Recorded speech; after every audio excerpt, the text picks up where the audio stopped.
Kedengaran Jito suaraku? Halo, Des. Kedengaran Ji, Pak. Oke.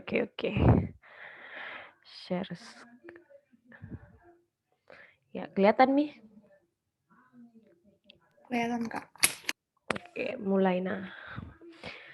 So, selamat pagi. Disclaimer first, I'm not the expert in economy, so kita sama-sama belajar. Jadi teman-teman kalau ada yang paham tentang teorinya dan mungkin ada yang keliru dari saya, silahkan dibenarkan. So, this is actually the economy basic theory of economy yang bisa kalian pakai ketika kalian debat, especially in motion that requires you untuk bahas tentang perekonomian suatu negara atau bagaimana sistem perekonomian yang happen in the status quo. Nah, ini saya dapatkan dari materi-materi yang saya compile kebanyakan dari Meterload dengan Kak Firman tahun lalu pas NUDC, terus ada juga dari Meterbank debat yang saya compile sendiri dari artikel-artikel, terus dari jurnal-jurnal ekonomi. So that the content that I will explain itu basically ada 5 hal. Pertama yaitu theory of market, secondly capitalism, thirdly game theory, fourthly how to handle crisis, and fifth is China economy.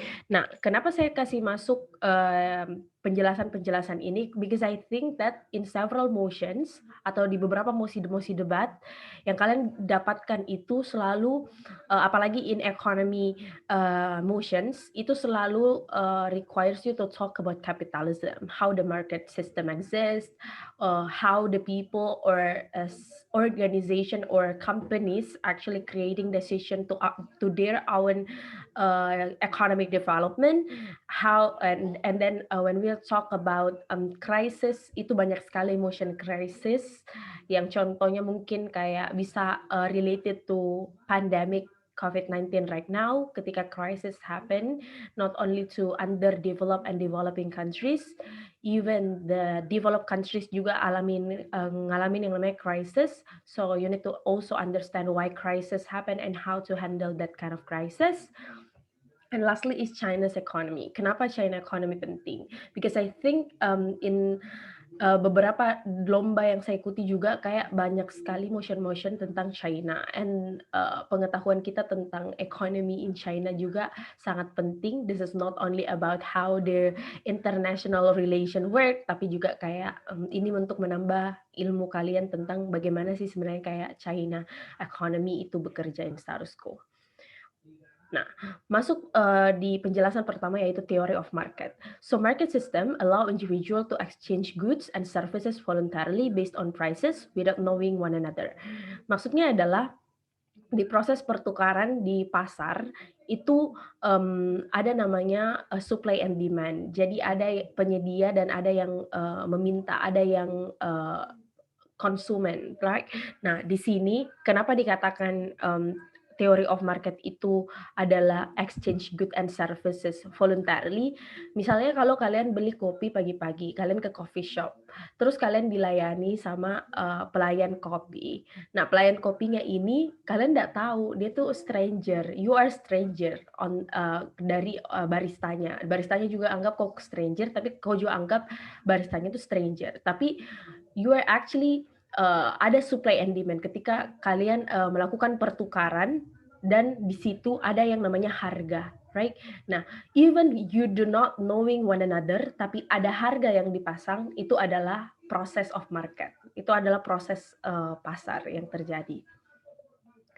Nah, ada yang namanya ethics of the market. So what is the ethics of the market? Market system has ethical virtue in the view of libertarians and utilitarians. Kalau kalian sudah dapat penjelasan tentang what is libertarians and utilitarians, kalian bakalan lebih bisa ngeadopsikan pengetahuan itu ke dalam bagaimana sih orang beretika secara di market. Jadi libertarian itu merasa bahwa ketika proses pertukaran itu tidak terlalu diatur dan tidak terlalu dikontrol sama pemerintah, itu membuat pasarnya itu jauh lebih bebas. Maksudnya adalah jauh membuat pertukaran exchange-nya itu jauh lebih cepat. Nah, utilitarian merasa bahwa in the market ya proses pertukaran itu sebenarnya harus dikontrol dari government. Nah, ini yang membuat orang yang libertarians dan utilitarians itu berbeda, kayak how they perceive the economical and how they perceive the process of market itu sedikit berbeda. Tapi ujungnya sama, yaitu ada pertukaran, ada exchange, ada supply and demand yang terjadi. Tapi pembedanya adalah kalau di libertarian sifatnya itu lebih kayak mereka menghindari yang namanya coercive allocation of resources by the government. Tapi in utilitarian mereka merasa bahwa ya the process of change itu membutuhkan rules and policy yang memang memang significantly harus dikontrol sama pemerintah. Nah, in debate you can take this kind of ethics untuk membahas tentang motion-motion yang misalnya kayak di libertarians itu negara-negara seperti Amerika, right? Kayak process of exchange itu sangat-sangat besar. The process of capitalism juga sangat besar. Kenapa? Karena ya the control of government itu sangat sedikit. Nah, in compare tuh misalnya utilitarian. Ini negara seperti apa? Seperti China, right? Kayak pasarnya besar, tapi most of the market itu dikontrol bukan hampir malahan dikontrol penuh sama government. Karena government believe that the betterment of the society when they also have the control to the market of the society itself, right? So how the market works? There are several things. Firstly is the free competition. So what is the free competition? Free competition is a system in which supply and demand control prices, incomes, and etc. freely and without government involvement, as long as certain limits are respected. Secondly, companies have the freedom to enter and exit the market whenever they want, set the prices of the products or the services, and lastly, free competition is not only the responsibility of company that offering the products, but also consumers who have a total freedom to choose the good and services that the best meet their needs. Jadi free competition ini ujungnya bisa membuat kayak ada yang namanya free market. Right, ketika misalnya pasar atau satu companies atau individuals yang memiliki supply itu memberikan control prices yang sesuai dengan keinginan mereka. Maksudnya adalah sesuai dengan apa yang mereka butuhkan dan juga at the same time si consumers itu harus juga mempertimbangkan apa yang menjadi kebutuhan mereka, right? In this kind of context itu ya seperti yang sudah kalian lihat, ini memiliki involvement government yang sangat kurang. Ada involvement government. What kind of involvement adalah kayak regulation. Ada law enforcement yang requires you untuk menjalankan free competition yang sehat. So free competition yang sehat itu adalah ketika kau tidak secara bebas dan secara semaunya mengatur harga, tapi kau juga tidak lihat quality of your products or your services. Jadi harga, product and services itu harus equilibrium atau harus equal, harus seimbang untuk make sure that your consumers juga satisfied within your products, right? Oke deh, lanjut. Let's explore more about the free competition. So, firstly, ada yang namanya analyze the diversity of the market. Nah, ini penting untuk kalian jauh lebih baca lagi. Ini mungkin masih sangat terbatas. So, you need to analyze whether or not the market is diverse, whether or not the segmentation is there, why this is important, because we need to explain that how it's going to achieve equilibrium, just like what I said before. And secondly, what are the requirements of free competition? Jadi apa sih yang harus dibutuhkan dalam free competition itu? Pertama adalah when you have freedom to offer and when there is a freedom and offer, when freedom to offer and demand exists, and secondly, people could freely exercise their freedom, and thirdly, there is a fully transparent legal framework capability of allowing agents to exercise their right, and lastly, the law enforcement to punish agents that violate the competitions. So, what are the violations of competition that might exist in the free competition? Adalah ketika you think that your companies have a very good products, have a very best products in compared to the other companies or the other agents, then you set a very high prices, or maybe you set a very lower prices. Nah, that is not the free competition, right? Karena kau berusaha menguasai pasar, kau berusaha untuk meminimalkan usahamu, tapi kau mau mengambil keuntungan yang sangat besar. That is not free competition, karena ya there will be a one competition that might win on that kind of market. Jadi itu yang perlu dipahami dalam free competition. Nah, and then what kind of what types of products yang exist in the free competition? The product that are being sold in the free competition do not really need a huge capital. Seperti misalnya makanan, atau misalnya farm products seperti misalnya tepung, jagung, apalagi ya gula, kayak ya lots of companies actually could produce those kind of products, makanya kayak tidak akan terlalu sulit seperti itu untuk dihasilkan. Secondly, let's talk about monopoly. So monopoly refers to when a company and its product offerings dominate a sector or industry. Secondly, monopoly can result from extreme free market capitalism. A single company or group become large enough to own or nearly all of the market. And lastly, monopoly can also arise and be sustained by government enforced barriers to entry or regulation that limit the competition. Example, like the case of utilities. So in this context, when we talk about monopoly, mungkin semuanya hampir tahu, kayak monopoli itu adalah situasi ketika there is one producers atau one company yang sangat menguasai pasar. Nah, monopoli ini tidak selamanya buruk, right? In certain cases, kenapa monopoli exists? Because misalnya government yang melakukan monopoli. Monopoli exists karena ya government mau make sure the accessibility towards to those kind of products itu bisa lebih terjamin dan lebih accountable to all layer of society. Makanya ada monopoli. Tapi what if kalau misalnya negara-negara yang bukan negara, companies yang bukan bagian dari pemerintah yang melakukan monopoli, then you need to question whether or not the accountability is there. Makanya yang harus kalian pahami in monopoly itu just one supplier. There's no such a big competition or no competition at all, and then monopolies itu control the price and also very hard to enter the market. So this is several characteristics of monopoly. So firstly, one producer have a full authority. So there is one entity and producer that control the products and no one competitors. Jadi ini yang tadi saya bilang, ada produser yang menghasilkan barang atau jasa di mana mereka menguasai pasar itu dan mereka memiliki authority yang full akan produk tersebut. Authority yang dimaksud adalah mereka memiliki full authority untuk mengontrol pasarnya itu kemana, dia punya authority untuk ngeset harganya itu seperti apa, dia have a full authority untuk manage the resources yang ada di dalam company itu, jadi mereka have a full authority, right?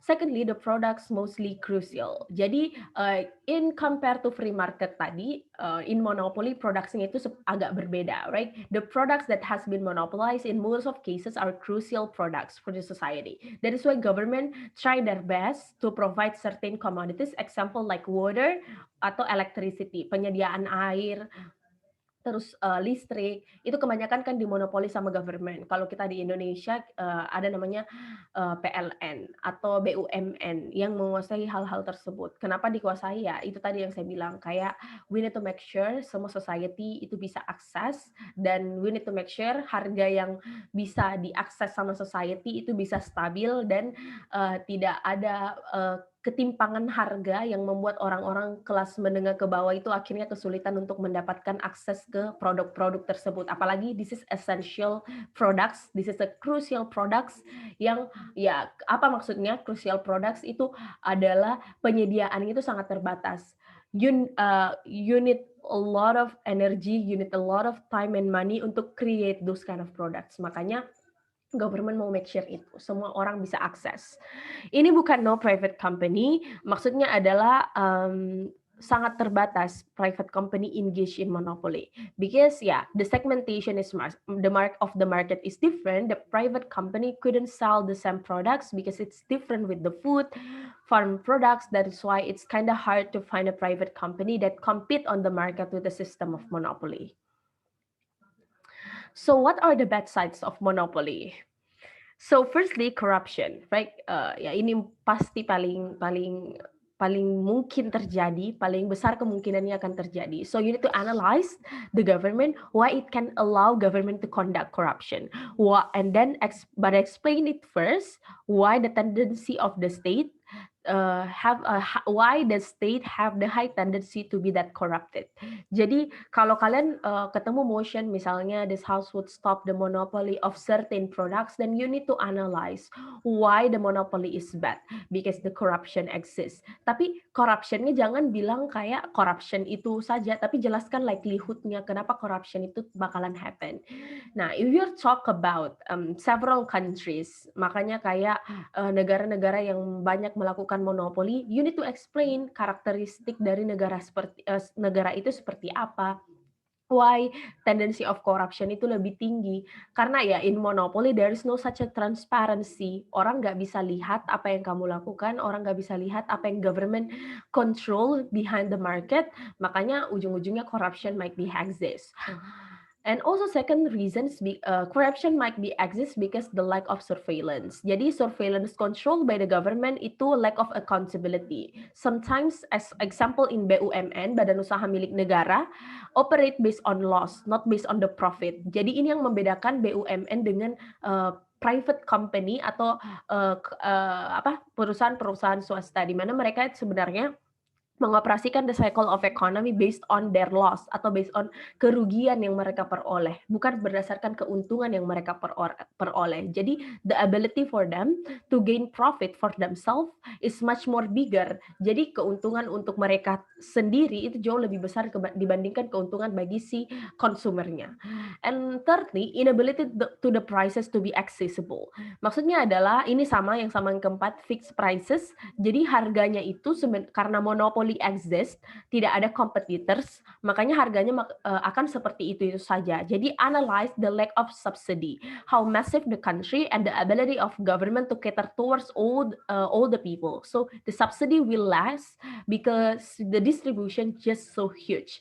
Jadi accessible untuk harga yang jauh lebih rendah itu akan kurang terjadi. This is happen especially in electricity. Ketika misalnya orang ketika misalnya government set harga, ya you don't know kenapa harganya seperti itu, right? Karena tidak mungkin you lack of information, lack of surveillance, and then you have inability to access the information behind those kind of market atau behind those kind of company.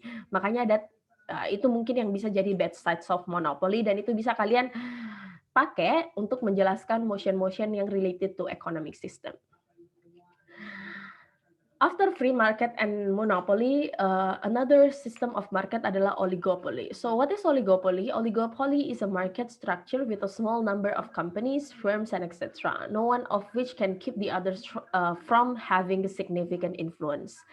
And then when companies within the same industry work together to increase their mutual profits instead of competing one another, it is known as oligopoly situation. So oligopolies are observed throughout the world and even appear to be increasing in certain industry. There are more than one producer. They have ability to determine the prices. The sellers are limited and sellers are not only one strong and big seller, but there are several products, several producers. Example of the products such as manufacturing products like steel manufacturing, oil, railroads, tire manufacturing, airlines, pharmaceuticals, or in other products like in mass media products like Walt Disney, Amazon, Netflix, or big tech technologies such as Apple, Samsung, Google, Facebook, and etc. So oligopoly is basically adalah sebuah competitions. Tapi competitionnya ini terjadi di several producers yang besar. Jadi kayak contoh paling enak dijelaskan sebenarnya adalah kayak Apple and Samsung, right? You can see how the competition exists ketika mereka ngeset harga, mereka mengeluarkan suatu produk, biasanya mereka memunculkan iklannya dengan menjatuhkan produk yang lain. This is called oligopoly. Ketika orang memiliki alternatif to choose what kind of products yang mereka mau pilih. Tapi tidak semua companies itu memiliki accessibility untuk competition yang sangat besar. Except in oligopoly itu terjadi di beberapa companies yang memang sudah lumayan besar. Seperti juga misalnya in Netflix, seperti Facebook, Twitter, itu kan adalah sistem oligopoli. Ketika mereka sebenarnya saling membutuhkan satu sama lain. So, what does this mean? Itu mereka saling membutuhkan karena ya mereka mau lihat kayak apakah apa yang baru, fitur apa yang baru misalnya di Instagram. Ketika oh ya TikTok dan Instagram contohnya. Misalnya TikTok melihat fitur apa yang baru di Instagram mereka, atau Instagram yang melihat fitur apa yang bagus di TikTok dan mereka apply the same things to their own products. That is called oligopoly. They actually sangat saling membutuhkan satu sama lain untuk bisa mengembangkan their own products.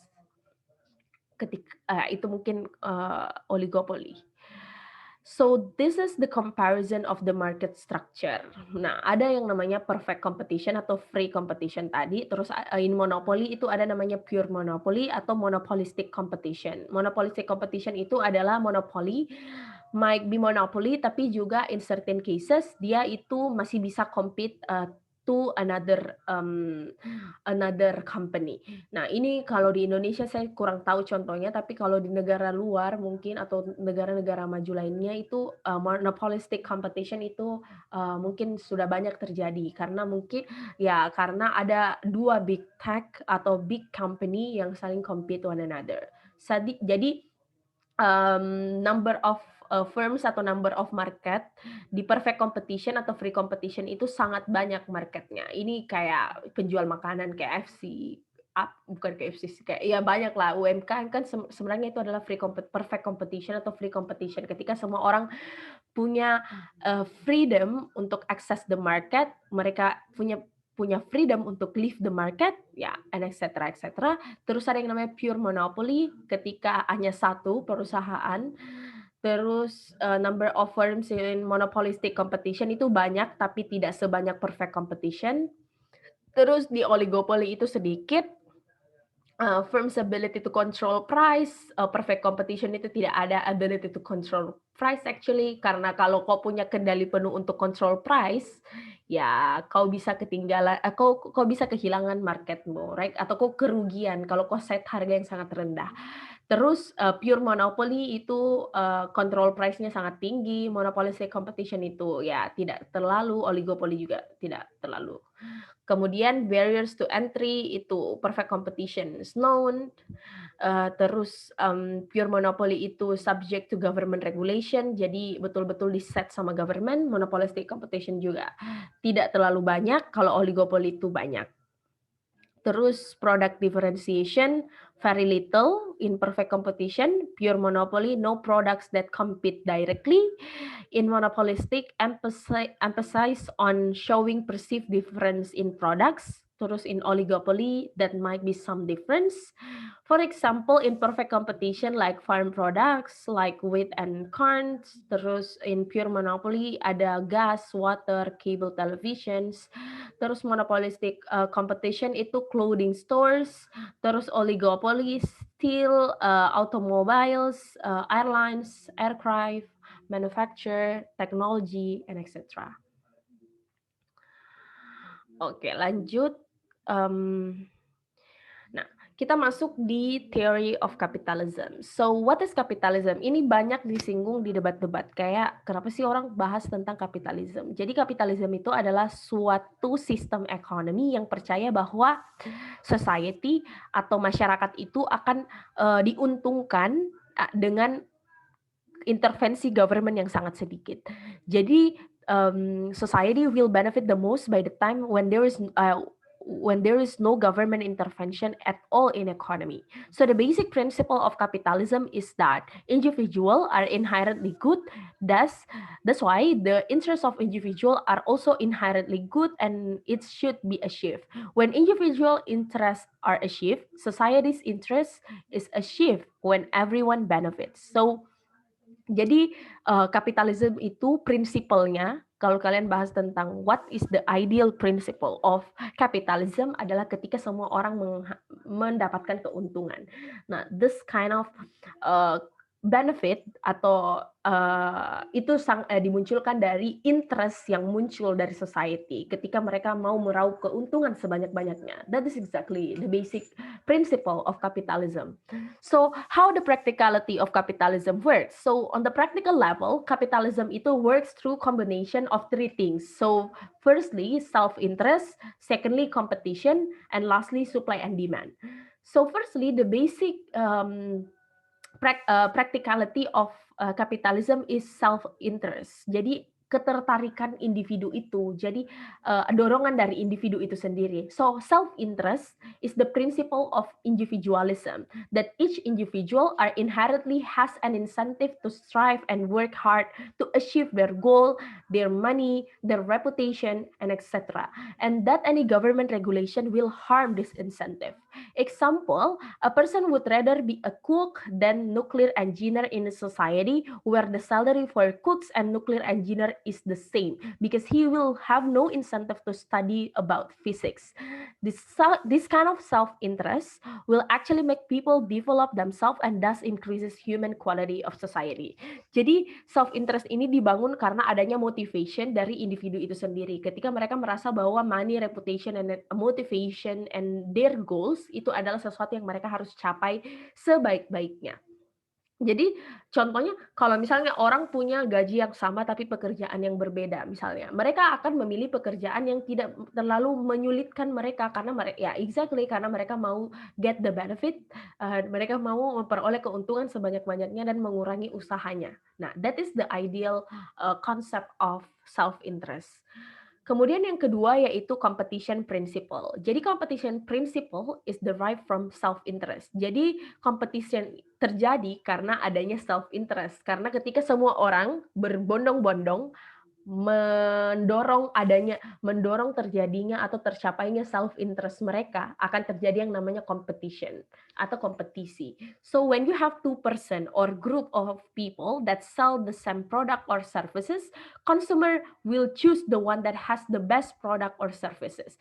Thus these competitors will strive to and do their best to provide such a things. Capitalists argue that the government regulation that specialists certain people is harmful to the competition principle because then these specialized people will have no incentive to increase their quality.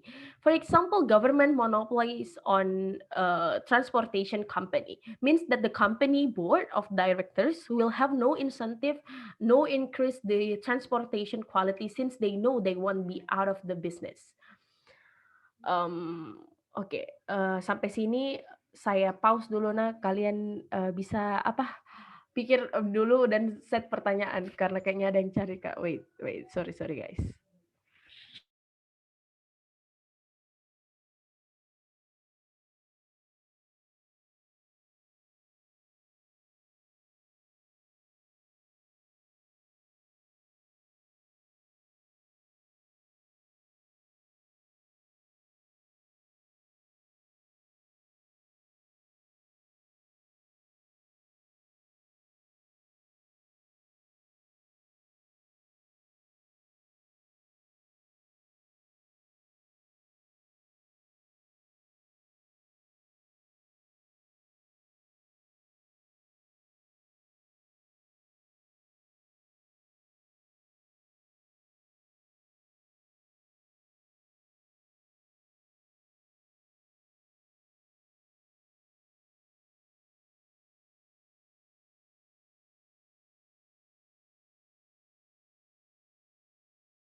Oke, sorry sorry sorry, kembali, Mak.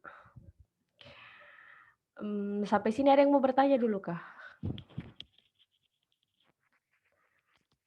Sebelum lanjut. Oke, lanjut. Ya, jadi competition principle ini sebenarnya kayak, penting in the process of capitalism karena ya yang namanya orang-orang kapitalis atau, company yang kapitalis pasti berusaha untuk make sure kalau perusahaan mereka itu bisa jauh lebih baik dibandingkan perusahaan lain. Nah, itu juga didorong karena adanya self interest. Jadi di balik, adanya, perusahaan yang sukses, di situ pasti ada individu-individu yang memiliki dorongan yang kuat atau self interest yang kuat di mana they want to make sure jadi mereka memiliki pasar yang luas dan dan mereka itu bisa meraup keuntungan sebanyak-banyaknya. Jadi in this context kalian bisa bahas, di kasus-kasus perdebatan misalnya kayak, banyaknya orang-orang atau buruh yang akhirnya misalnya dipaksa untuk bekerja dari siang sampai malam, right? The reason why that is happen itu karena sebenarnya adanya dorongan dari si yang punya perusahaan itu karena mereka mau meraup keuntungan sebesar-besarnya. Nah, kenapa permasalahan buruh itu sangat banyak dibahas di debat? Karena you can see kalau even though they have so much effort, they put so much effort untuk pada pekerjaan itu, tapi in some of cases their salary itu is not enough to cater their needs. Nah, this is the reason why sometimes the competition of capitalism itu might be so malicious, it might be create so much bad impact for the people, especially for lower to middle income society. Makanya ini kenapa competition principle itu mengantarkan kayak gimana sebuah grup atau seseorang itu ingin meraup keuntungan sebesar-besarnya namun dengan effort yang jauh lebih sedikit atau dengan modal yang juga jauh lebih sedikit. And lastly is actually supply and demand. Jadi supply and demand is pretty much self-explanatory. Jadi capitalists believe that the production and price of goods should not be dictated by the government, but rather on the situation of supply and demand of the good itself, something which is dictated by every individual within the society by uncontrollable external factors such as nature condition and etc. When supply is high, then the demand is also high. So many quality of goods will be produced and economic progress will be happen. Jadi in capitalist, they want to make sure kalau demand and supply-nya ini high, at the same time itu memiliki jumlah yang banyak. Jadi mereka that's why capitalism itu sangat tidak menginginkan yang adanya intervention dari government. So what kind of intervensi? Intervensinya itu bisa terjadi ketika misalnya government membatasi jumlah produk yang mereka harus sell, jumlah produk yang mereka harus produce, and etc. etc. Nah, in this kind of supply and demand in capitalism, itu mereka merasa bahwa kayak demand and supply ini sebenarnya bukan ditentukan dari diktat dari government itu sendiri, tapi yang menentukan adalah ya the company itself karena the company know the data, now the kebutuhan, now the needs of the society, makanya mereka yang juga set harganya, set the quality control, and etc. etc. So what are the pros and cons of capitalism? Nah, ini mungkin kalian bisa catat supaya kalian bisa pakai juga di motion-motion debat yang mungkin related to the idea of capitalism.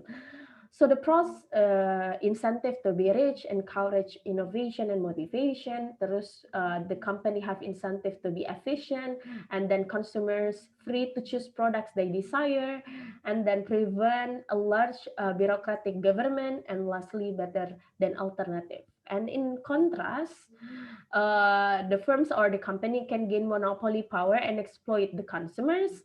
Secondly, firms with monopoly power can pay low wages. Ini tadi yang saya bilang, ketika mereka terlalu berlebihan untuk menghasilkan keuntungan dan mereka akhirnya tidak mempertimbangkan kesejahteraan dari workers-nya. Akhirnya misalnya ada low wages and etc.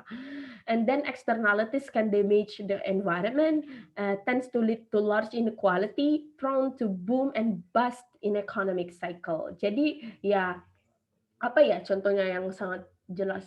Kalau misalnya di produk-produk, kapitalisme itu kalian bisa lihat di, manufacture of clothes, misalnya kayak, Uniqlo, kalian lihat kayak H&M, sebenarnya pekerja-pekerjanya itu adalah pekerja-pekerja dari hasil kapitalisme, ketika mereka dipaksa untuk bekerja menghasilkan barang sebanyak-banyaknya, meraup keuntungan sebanyak-banyaknya, tapi you can see in some of cases, especially in countries yang mungkin memiliki pekerja yang sangat banyak, yang bekerja untuk pabrik-pabrik penghasil, pakaian seperti itu, mereka tidak begitu disejahterakan. Atau misalnya kayak yang di Indonesia yang pernah terjadi itu kasusnya es krim Aice, apa kayak ice, right?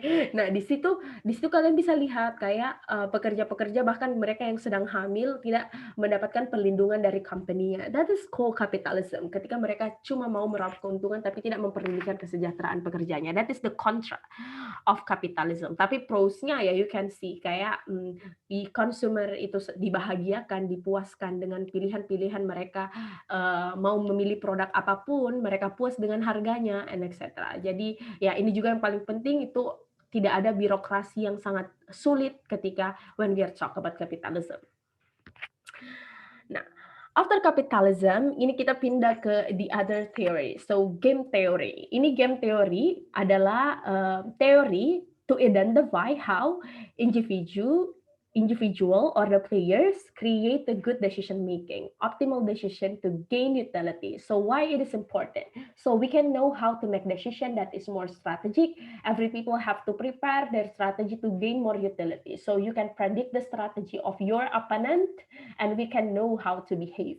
Jadi game theory ini sebenarnya basic principle juga dari how the competition in market exists. So what is the game theory? Actually to identify what can people do, what can company do, how the decision making process exists, and are they rational and be able to make a decision. Also for the company to be more rational in create their own decision. Jadi decisionnya itu based on the strategy yang mereka rasa kayak ini bakalan menguntungkan company atau menguntungkan individu itu sendiri. So game theory ini bukan hanya bekerja pada masing-masing companies, tapi juga sebenarnya terjadi pada individu. Misalnya contohnya adalah ketika individual base atau when people have a self interest, mereka akhirnya memiliki dorongan untuk berprestasi. Nah, game theory sebenarnya bekerja di situ. Ketika orang yang memiliki usaha yang lebih besar, memiliki strategi yang jauh lebih baik, itu mereka bisa mendapatkan achievement yang jauh lebih tinggi dibandingkan mereka yang tidak memiliki strategi yang matang. Right? That is exactly the simple scenario how the game theory exists. So what are the characteristics of the game theory? So firstly, all players are rational, people that engage in decision-making process, they can analyze the pro and contra of their action, they able to understand the consequences, people actually rational. Example like what happened during crisis. Ketika misalnya crisis happen in certain countries atau in certain moments, people actually can be rational because there are a lot of informations, ada banyak informasi yang tersedia di masyarakat bahwa kita sedang mengalami crisis dan you need to set your own strategy to survive during that kind of crisis. Ketika orang crisis, menghadapi crisis, they most likely tend to be rational karena mereka rasa ya there is a limitation for them to access the products or access money and etc. And secondly, what if people not being rational? Nah, bagaimana kalau orang itu irrational ketika menghadapi yang namanya crisis? So there are several things. So firstly, if people are irrational on the process of identify their own decision process, so the process of identification still be accessible, especially in economic context. When people are irrational, people will still consume without knowing.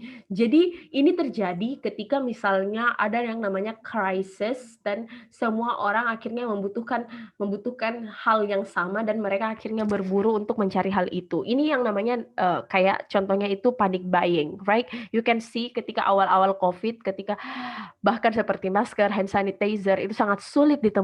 Itu karena people being irrational. In the game theory, ketika orang irrational, mereka juga akan melakukan tindakan-tindakan yang tidak bijak. tindakan yang irrational. Akhirnya karena mereka panic buying, mereka menumpuk barang-barang itu, mereka menumpuk masker, menumpuk hand sanitizer, atau yang sekarang banyak orang menumpuk susu beruang, right? That shows kalau mereka tidak professional dan akhirnya itu merugikan orang-orang di kalangan menengah ke bawah karena mereka tidak bisa mengakses itu. Nah, yang banyak menumpuk adalah sebenarnya orang-orang yang memiliki privilege, orang-orang yang memiliki uang yang banyak untuk bisa mengakses barang-barang tersebut. And then thirdly, we should have enough knowledge. Jadi karakteristik dari game teori ini, you need information, you need that kind of knowledge. Individuals should have knowledge about the impacts to their opponents. So whether or not the opponents know about it. Contohnya ketika in the process of market competition, saat PS5 mau launching, nah banyak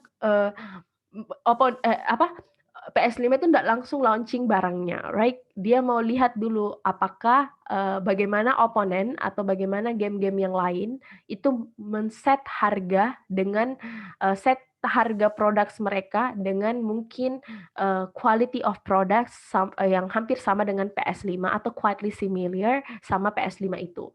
So the principle of pricing, when you want to know the opponents how they set the price and create decision based on that kind of identification. So not only strategizing what they will do, but also what response that can be happen in the future. Misalnya manifestasi dari small medium enterprises atau perusahaan-perusahaan UMKM that don't want to provide the same way to their opponents. Maksudnya, nah ini different sama perusahaan-perusahaan yang small medium. Mereka tidak akan melakukan hal yang dilakukan sama PS5, right? Karena mereka merasa bahwa ya the opportunity yang datang ke mereka harus optimalkan dengan baik.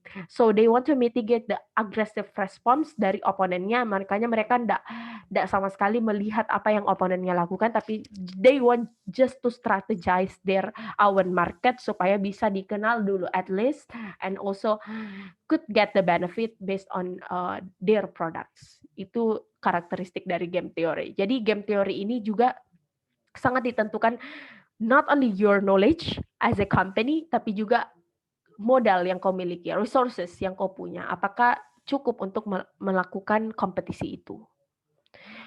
Oke, sebelum kita lanjut, kita masuk ke Q&A session. Ada yang mau bertanya sampai sini?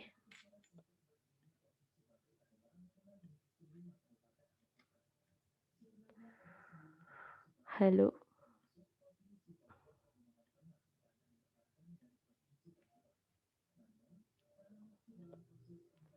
Ada yang mau bertanya? Saya belum kayak enggak. Oke deh. Oke, if it's clear, then we can move to another. So, masuk ke materi selanjutnya. How to handle economic crisis. But before we explain about how to handle it, we need to identify what are the reasons then economical crisis might be around us, right? Now, identify what are the reasons behind the economical crisis, and by that identification, you need to find the better solution to solve those kind of crisis. Now, this is the responsibility of every state. Whenever they face crisis, mereka harus paham juga solusi apa yang terbaik untuk mengatasi krisis tersebut. Karena sometimes when crisis happen, there are several states yang juga tidak mampu untuk nge-solve krisis tersebut. Ini happen in Greece. Ketika terjadi krisis di Greece, banyak sekali alternatif yang tersedia, tapi ternyata alternatif itu tidak bekerja dengan baik. Nah, I will explain how Greece unable to handle that kind of crisis. Makanya ujung-ujungnya yang terjadi malahan bukan menghandle krisis itu, tapi justru menghasilkan justru lebih banyak kerugian. So, this is several reasons why crises happen. Firstly, lack of economical growth and high recession. Recession happen because the lack of economic cycle and people unable to produce money but more on have so much loans. Jadi kayak pertumbuhan ekonomi yang sangat rendah dan resesi yang sangat besar terjadi. Resesi terjadi ketika ya economic cycle juga rendah dan people tidak bisa menghasilkan uang untuk membeli barang-barang. Jadi perputaran ekonomi itu lambat. Nah, ketika perputaran ekonomi lambat, nah di situ bisa memunculkan dengan adanya namanya crisis. Secondly, lack of development in human resources. Jadi less ability to exercise economic development. Ketika misalnya resesi happen, nah, itu juga bisa terjadi karena ya orang-orang yang bekerja untuk mengatasi krisis tersebut that actually not that capable to handle that kind of crisis. Makanya human resources itu sangat penting untuk bisa make sure apakah mereka bisa betul-betul nge-handle crisis atau tidak. And then lastly, there is a natural phenomenon. Misalnya terjadi gempa bumi atau yang paling relate sekarang adalah terjadinya pandemic COVID-19. So that is the reason why crisis happen. Ada yang bisa sebenarnya dikontrol sama government atau sama state itu sendiri, tapi ada juga yang sebenarnya tidak bisa dikendalikan atau this is actually accidental crisis. Nah, on accidental crisis tetap government atau the state actually need to prepare untuk bisa make sure mereka punya dana, kayak dana yang tiba-tiba ketika mereka menghadapi krisis, mereka punya dana simpanan, mereka punya simpanan uang untuk bisa mensejahterakan masyarakat during that kind of crisis. Karena ya di krisis banyak sekali hal yang bisa terjadi, orang bisa meninggal, orang bisa kehilangan pekerjaan, dan lain sebagainya. And then the other reason why crisis happen, because economical crisis in several cases is actually normally to happen. In some of cases, sebenarnya krisis itu wajar-wajar saja terjadi. But the government need to have a better preparation to face the crisis. Yang seperti saya bilang, menyimpan uang di central bank, terus initiate the society untuk bisa cashless, jadi perputaran uang di bank juga semakin lancar. Terus next itu adalah higher of unemployment, workers cut off, ini juga terjadi, misalnya company bankrupt and etc. Terus selanjutnya crisis happen structurally, example in Greece in which the crisis is not happen not only in a year but also it's happened because the taxes policy that was not strict, that is why there are a lot of loans yang akhirnya harus dibayar sama Greece ini. Jadi crisis happen itu sebenarnya bukan terjadi dalam waktu yang sangat singkat. Itu bisa terjadi dalam waktu yang lama ketika government itu unable to find a better solutions. And then selanjutnya adalah adanya bad decision making process by the state. Nah, ini juga related to the idea of game theory. Ketika government unable to exercise the good game theory itself. Jadi akhirnya mereka gagal untuk membuat keputusan dengan bijak. This is happen banyak alasannya kenapa government tidak bisa melakukan itu. Tapi in the context of debate, kalau kalian debat, itu bisa kalian bawa tentang the reason why this is the process of the making process atau the decision process yang dimiliki sama government itu bad karena dilatar belakangi sama yang namanya political ideology. Mostly because the domination of right movement parties. Kalau kalian sudah pelajari, kan ada namanya left parties, ada namanya right parties.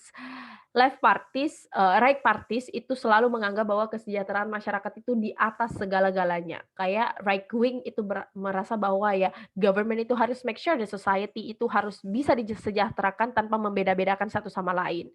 Nah, makanya because they are to rely on the perspective of communal benefits, so there is high number of subsidy. Bayangkan kalau ketika semua jasa barang itu disubsidi sama government, uang yang bisa disimpan di central bank juga bakalan semakin sedikit. Nah, subsidi ini sangat besar, akhirnya membuat ujung-ujungnya negara keteteran, kesulitan, apalagi mungkin juga kemajuan atau peningkatan human resource yang tidak berkesinambungan akhirnya membuat negara menjadi minus. Atau ya, that is exactly the reason why bad decision making process exists by the state. For example, is because their political ideology yang mungkin mendorong mereka harus melakukan hal tersebut. Terus yang selanjutnya adalah lack of confidence to improve economic ability. So state unable to get more taxes by a huge company. Jadi ini terjadi ketika negara-negara sendiri tidak initiate untuk bisa menarik pajak yang sangat banyak, yang lebih tinggi untuk orang-orang yang lebih kaya, orang-orang yang lebih privilege, atau mungkin mengambil pajak yang lebih tinggi untuk company-company yang sangat-sangat besar. Jadi ini sangat penting untuk dipertimbangkan sama company to actually handle the crisis. So, what are the solution to counter economic crisis? There are several way and solutions to solve the crisis. Pertama ada namanya fiscal policy. Jadi, fiscal policy refers to use government spending and tax policies to influence economic condition, especially in macroeconomic condition, including aggregate demand for goods and services, employment, inflation, and economic growth. Jadi fiscal policy ini adalah bagaimana government mengontrol kembali tax policy atau pajak, proses pengambilan pajak dari society. Ada dua caranya fiscal policy ini. Pertama ya ada namanya austerity measure. Saya pernah ada lihat motionnya ini. Motionnya itu this House regret the decision of European Union to apply austerity measure to Greece. Jadi austerity measures adalah reductions in government spending, increase the tax revenue or both. These hard steps are taken to lower budget deficit and avoid a debt crisis.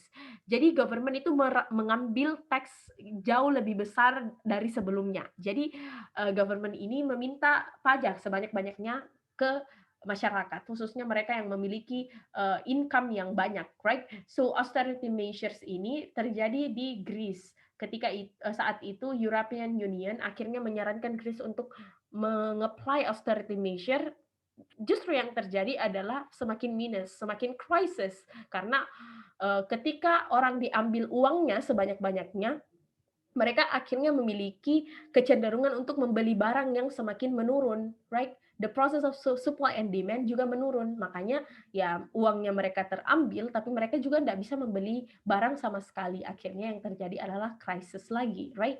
Atau taxes cut, atau tax-nya dipotong. Ini kebalikan dari austerity measures. Jadi some outcome but same outcome. Jadi outcome-nya sama dengan austerity measure to make sure kayak income dari government itu bisa jauh lebih banyak. Kalau di taxes cut berarti orang bisa lebih aktif dalam proses of economic ability atau lebih aktif dalam proses membeli barang, right? Membeli barang dan jasa. Akhirnya yang terjadi juga government sebenarnya akan mendapatkan keuntungan yang besar. Jadi sebenarnya outcome-nya sama, tapi the efficacy atau the process on how it looks like itu berbeda. Austerity measures kita increase the tax, and taxes cut berarti kita menurunkan tax.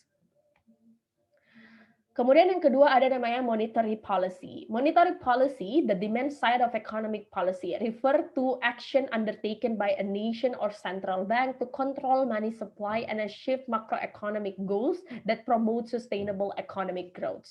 Hampir sama dengan fiscal policy, tapi di sini lebih ke proses bagaimana sih uang itu bekerja, bagaimana sih kayak pinjaman itu bekerja.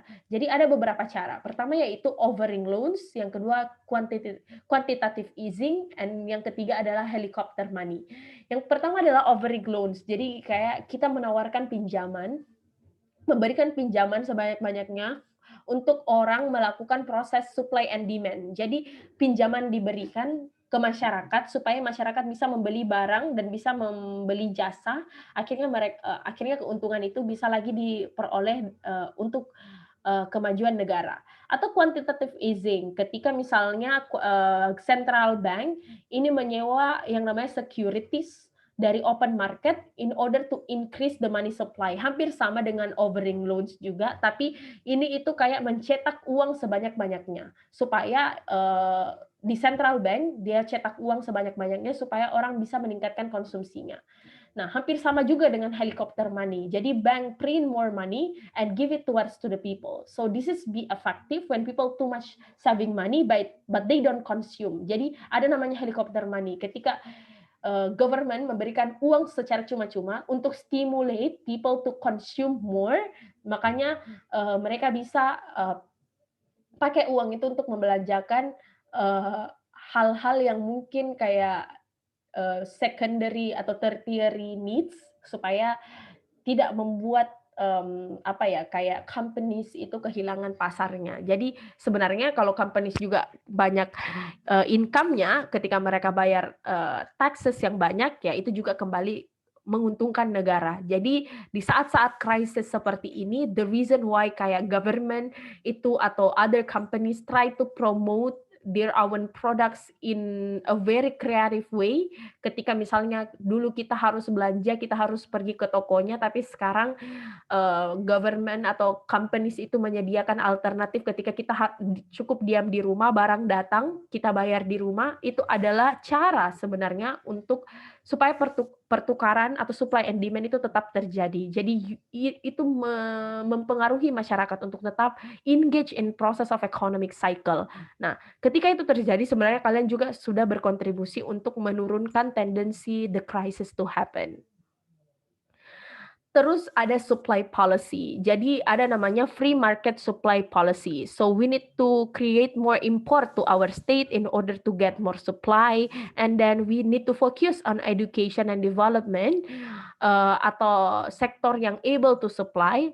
Jadi ini mungkin bisa trade off the market, tapi it might take a benefit for such a long time. Jadi kita fokus untuk improve the quality of the people, improve our human resources untuk bisa make sure the process of supply itu juga bisa semakin berkembang di kemudian hari. Ini mungkin supply policy membutuhkan waktu yang cukup lama, tapi ya, this is also one of the solution to solve the crisis. And then fourthly, build out the loans. Jadi countries take help by company or state. So the characterization, they have so much prerequisite atau structural adjustment of our economical policies. But sometimes the policies is not good because it can create more ability to inability to develop because country don't have the structural reason why then this crisis happen. Ini terjadi yang contoh saya bilang tadi ketika European Union akhirnya mengapply austerity measures atau meningkatkan pajak di negara. Akhirnya yang terjadi adalah pinjaman juga semakin besar, right? Ketika ini terjadi, ya negara akan semakin rugi dan mereka tidak punya prinsipal dan tidak memiliki structural reasons. Mereka tidak mempelajari kenapa sebenarnya crisis happen on their state. Sebenarnya crisis happen semakin besar itu sebenarnya karena di-apply-nya austerity measures ini. Jadi itu mungkin untuk how to handle the crisis. Itu there are several things untuk yang related to economical conditions. Nah, terakhir matter mengenai China's economy. Jadi perekonomian China. Kenapa penting untuk membahas perekonomian China? Karena ini banyak sekali motion yang membahas tentang China, right? Saya pernah dapat motion di South Regret, China's relations with African countries to apply BRI atau Belt Road Initiative, atau banyaknya juga motion Dewan ini akan memutuskan kerjasama ekonomi dengan China, atau misalnya ada motion this house would support kerjasama antara China and Indonesia, and etc. Jadi banyak sekali motion yang related to China's economy. Dan apalagi kalau kalian ketemu motion yang related to bagaimana ekonomi China versus ekonomi US. So kalau US sebenarnya kayak tidak begitu banyak hal yang kompleks, but I think you also need to read more. Kalian harus cari juga secara individual bagaimana sebenarnya proses ekonomi dari Amerika, tapi di sini saya bahas specific to China's economy. So ada project besar yang dilakukan sama Chinese government, yaitu namanya dulu namanya OBOR, One Belt Road Initiative, dan sekarang diubah menjadi BRI atau Belt Road Initiative. Jadi China's Belt Road Initiative ini adalah strategi that initiated by People's of Republic of China that seeks to connect Asia with Africa and Europe via land and maritime networks with aim to improving regional integration, increasing trade, and stimulating economic growth. Jadi sebenarnya in general BRI ini adalah projects yang dilakukan di mana China melakukan pembangunan infrastruktur di negara-negara khususnya underdeveloped states seperti negara-negara di Asia Tenggara, negara-negara di Afrika, ada juga beberapa negara di Europe, dan mereka melakukan itu untuk memberikan koneksi yang jauh lebih besar untuk regional integration. Jadi regional integration ini sebenarnya dilakukan supaya konektivitas untuk kemajuan perekonomian itu jauh lebih dimudahkan. Nah, bagaimana BRI bekerja? Nah, there are a lot of collaboration with developed and underdeveloped countries. So pekerjaannya juga itu bukan cuma in the form of you provide infrastructure, tapi juga create loans. Jadi memberikan pinjaman, not in the form of fresh money, tapi dia melakukan investment dari membangun infrastructure. What kind of infrastructure yang dia lakukan? Seperti misalnya membuat bandara, membuat pelabuhan. Itu terjadi beberapa negara di Afrika ketika akhirnya China membangun pelabuhan, airports, di mana sebelumnya negara tersebut tidak punya, seperti Sri Lanka. Misalnya di Middle East juga ada seperti Afghanistan, Mesir, dan lain sebagainya. So, then in most of cases, you need to understand analyze why China want to do this. There are several reasons. Firstly, because China want to be more connected with other country to get more profit. So they want to engage in country like Afghanistan, Mesir, Africa, and etc. with less of economic ability but with the rich resources. Karena in Middle East especially kan yang dan di Afrika yang banyak itu sebenarnya adalah resourcesnya, nature resource.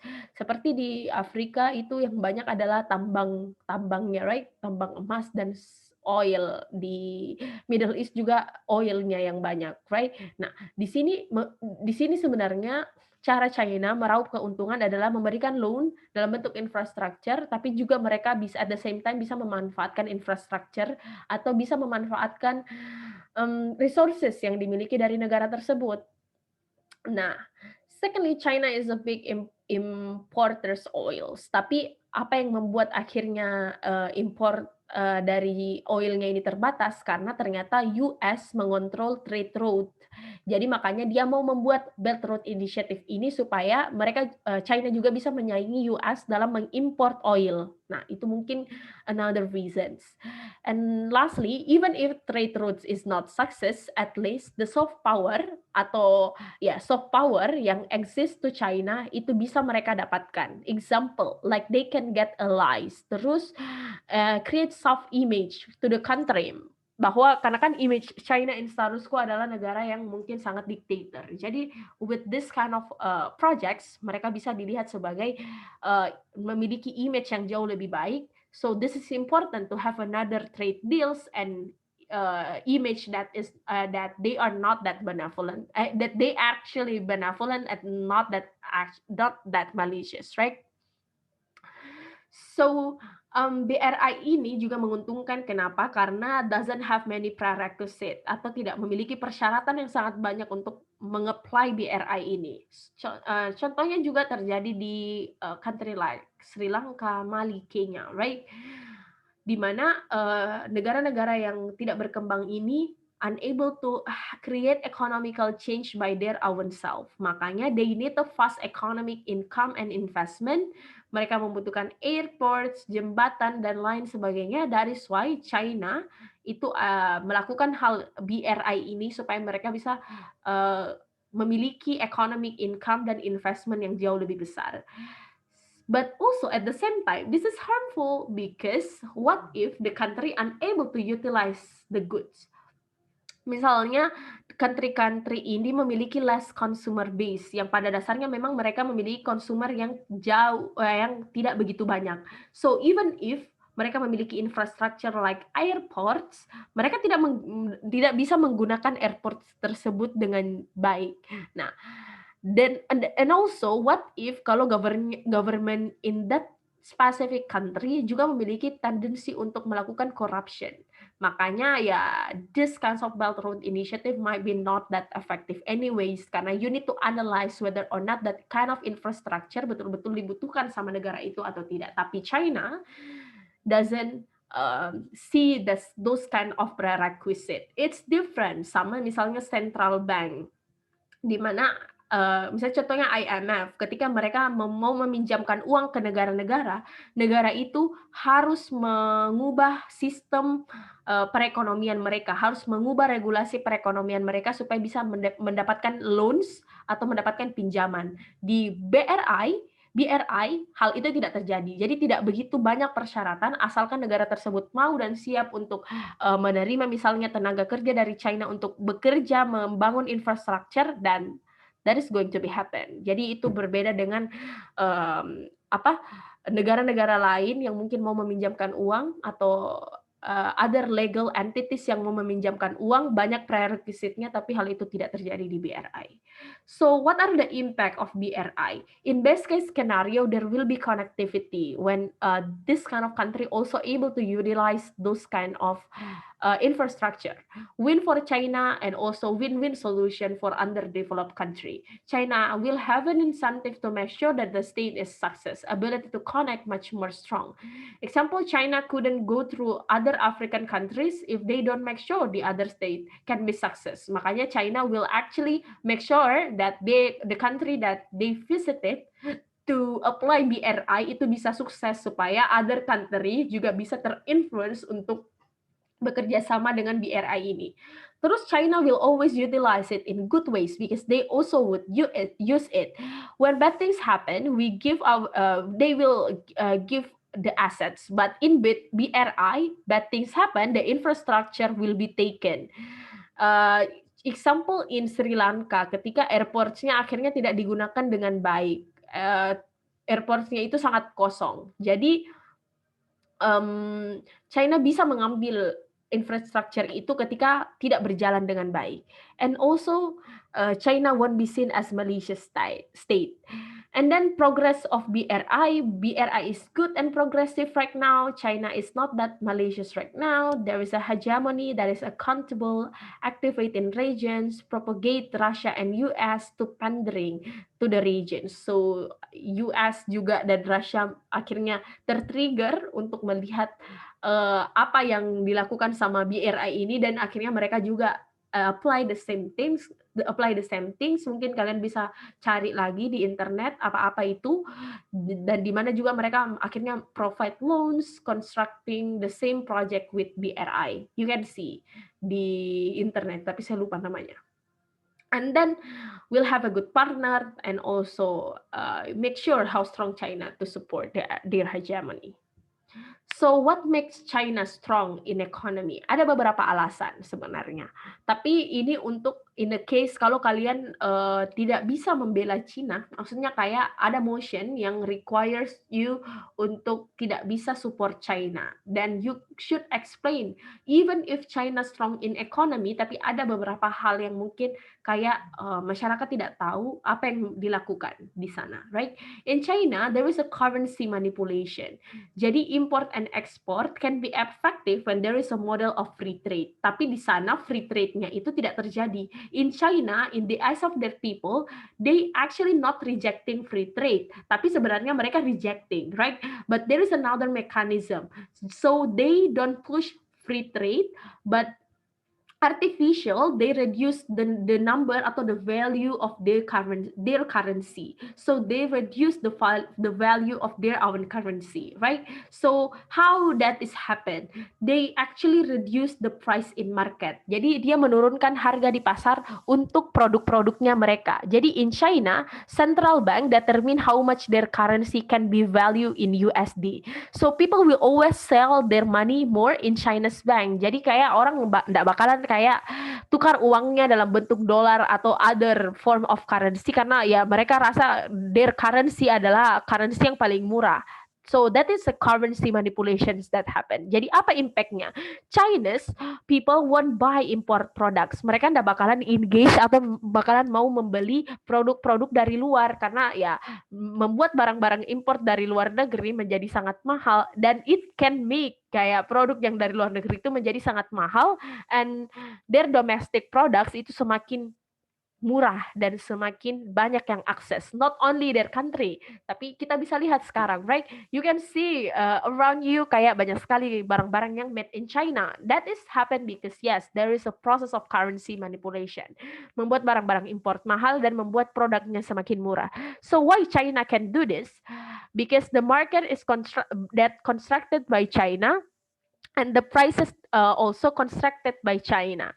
But notice it's harmful because notice they couldn't engage in free trade, padahal free trade itu exist in the status quo. So ya, negara-negara yang sebenarnya diuntungkan di sini ketika produk China semakin luas adalah China itu sendiri, right? And also China do not consider about the international currency valuations. And then ini mungkin bisa kalian baca lagi kayak bagaimana sih sebenarnya international currency itu melihat mata uang dari China dan bagaimana sebenarnya kedudukan currency China in the international currency. Saya tidak update lagi untuk ini, jadi silahkan teman-teman juga bisa cari sendiri. Terus last political considerations, karena itu tadi, karena the right wing parties, makanya yang mau dicapai dari China's government adalah want to make sure that their society itu bisa sejahtera secara menyeluruh, tidak ada yang tertinggal. Jadi less political consideration, and then lastly they have a full authority to determine the prices by the state. Nah, governmentnya punya authority yang besar karena that is a dictatorship country, makanya mereka memiliki authority yang full untuk mengontrol harga atau produk yang exist in their own countries.